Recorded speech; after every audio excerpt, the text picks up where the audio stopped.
Hello, baby boomers. This morning I have my Somewhere in Time coffee cup because I want to talk to you about writing your memoir. Now, don't click me off. Hear me out. There is so much power in writing the story of your life. And you might be saying, well, nobody will ever want to read it. Nobody cares. I can't even get my kids or my grandkids to listen to my stories. Why would I write a memoir?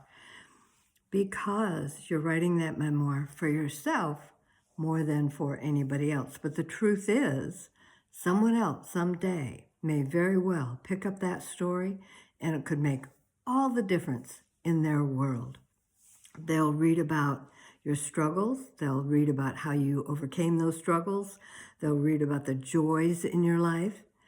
And if you're saying, yeah, I haven't figured out how to overcome my struggles yet and some of the messes that I've made, all the more reason to write your story, because it helps you put things in perspective so that you can figure that out. Whenever somebody says, nobody will ever read their story or get anything out of it, I always think of my friend who came to me one day with a picture, and it was an old-timey picture of her in some old-timey clothes, like from the 1930s. And I said, where'd you get that picture of yourself in those clothes? And she said, that isn't me. That is my grand aunt who I've never met. And my friend looked exactly like this woman.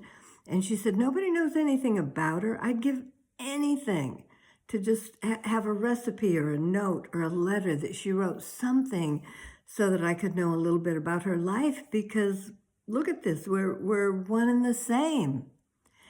And so that excuse that you think that nobody's ever going to read it, I'm not buying that for 1 minute.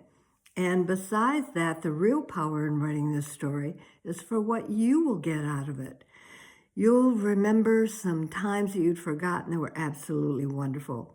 You'll remember that there were times when you were strong and you overcame hardships. You'll look at the hardships that you might still have and how you can overcome those as well.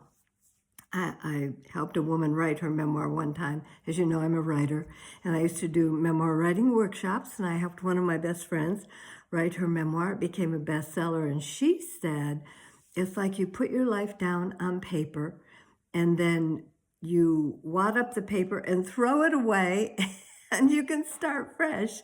And I loved her perspective on that, and that was that, yeah, a lot of bad things happen. At this age, we've had all kinds of things happen to us in our lives, and we've caused a lot of those things to happen for ourselves.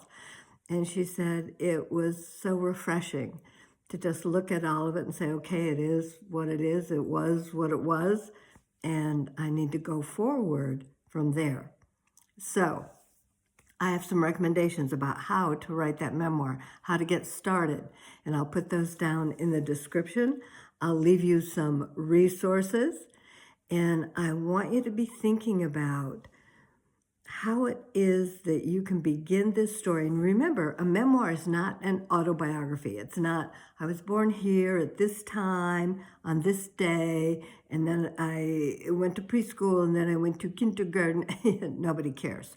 A memoir is, and that's daunting for us to think that we have to do that. That's way too much.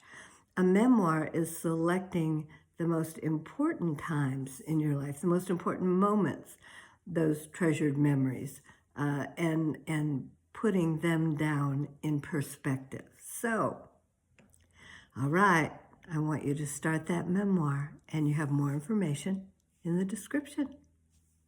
Bye.